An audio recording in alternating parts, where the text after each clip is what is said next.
இந்த வாய்ப்பினை கொடுத்த அனைவருக்கும் எனது வணக்கத்தை தெரிவித்துக் கொள்கிறேன்.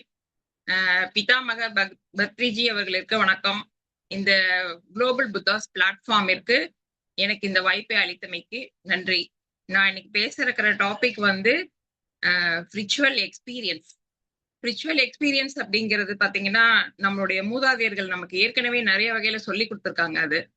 அதாவது எப்படி நம்ம வந்து அதை கத்துக்கணும், எப்படி நம்ம இது பண்ணணும் அப்படிங்கிறது நம்மளுடைய மகான்கள், ரிஷிகள், அது மட்டும் இல்லாம நிறைய பேர் ஆத்தர்ஸ் வந்து அதை பத்தி எழுதியிருக்காங்க. அதை பத்திய நாலேஜ் வந்து நிறைய புக்ஸ் மூலியமாவும் சொல்லியிருக்காங்க. நம்ம அதை தெரிஞ்சுக்கலாம். நம்ம புதுசா ஒரு பாதையை உருவாக்குறதுக்கு பதிலா ஏற்கனவே யூஸ் பண்ண பாதையை நம்ம யூட்டிலைஸ் பண்ணிக்கிறது ரொம்ப நமக்கு நல்ல விஷயம். அதன் மூலியமா நிறைய நம்ம கத்துக்கலாம். அடுத்து டாபிக் பார்க்கலாம். நமது மனதில் உள்ளதை சுய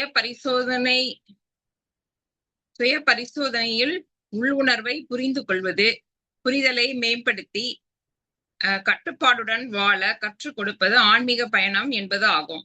இந்த பயணத்தில் ஒருவர் தனது எண்ணம், உணர்வு மற்றும் தனது செயல்பாட்டினை ஆழமாக புரிந்து கொள்கிறார்.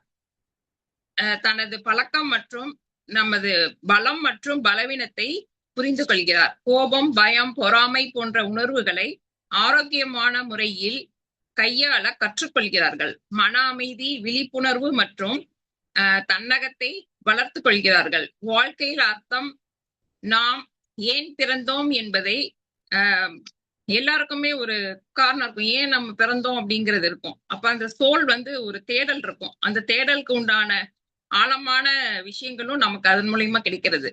இந்த பயணத்தின் வெளிப்புற உலக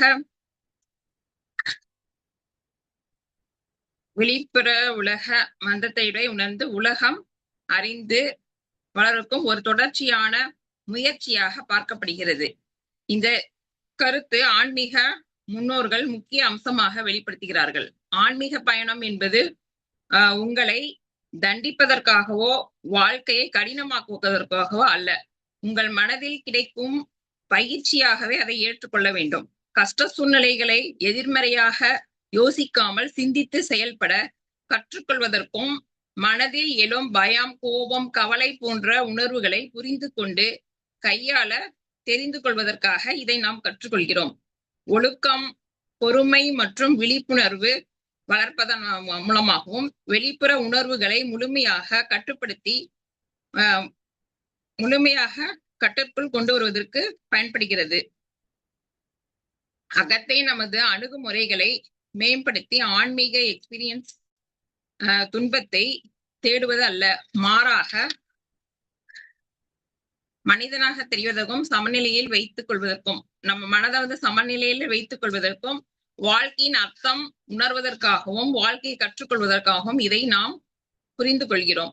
ஆன்மீகம் என்பது எண்ணம், உணர்வு, ஆசை மற்றும் கவனச்சிதறல் இவற்றை கட்டுப்படுத்தி புரிதலை கொண்டு வந்து கையாளும் திறனை வளர்த்துக் கொள்வதற்காக இதை நாம் கற்றுக்கொள்கிறோம். அப்படியே எண்ணம் வந்தாலும் அதை சிந்தித்து செயல்படுத்த உதவுகிறது. உணர்வுகள் வந்தாலும் அதை சமநிலையில் வைக்கவும், ஆசைக்கு அடிமையாகாமல் கவனச்சிதறல் குறைத்து முக்கியமான விஷயங்களில் கவனம் செலுத்துவதற்காக இதை பயன்படுத்துகிறோம். ஸ்பிரிச்சுவல் எக்ஸ்பீரியன்ஸ் என்றால் விழிப்புடன் செயல்படுவது. இதன் மூலம் மன அமைதி, மனத்தெளிவு, தன்னடக்கம் கிடைக்கிறது.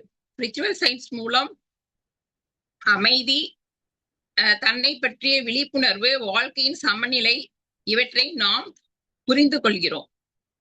இவற்றை மற்றவர்களுக்கும் நம்மளால் முடிந்த அளவு சில விஷயங்களை சொல்கிறோம். தீய பழக்கம், தீய எண்ணம், செயல்கள், அடிமைத்தனம் இவற்றை எல்லாம் உடைத்து பல ஆன்மீக மரபில் உண்மையான வளர்ச்சி என்பது வெளியில் எதையாவது பெறுவது அல்ல, மாறாக உள்ளே தெளிவும் அமைதியும் தன்னடக்கமும் வளர்த்து வலியுறுத்துகின்றன. நாட்கள் செல்ல செல்ல ஒவ்வொரு நாளும் மேலும் வலிமையானதாகவும் உணர்கிறோம். அதே போல ஆராய மன வலிமை, அமைதி மற்றும் விழிப்புணர்வு நமக்கு நாமே மெருகேற்றிக் கொள்கிறோம். ஆன்மீக பயணம் என்பது ஒரு குறிப்பிட்ட இலக்கை அடைவது மட்டுமல்ல,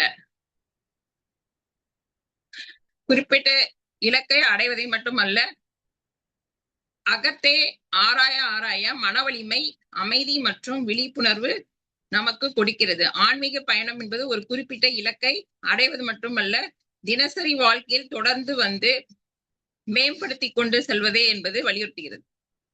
இந்த வாய்ப்பினை கொடுத்ததற்கு நன்றி.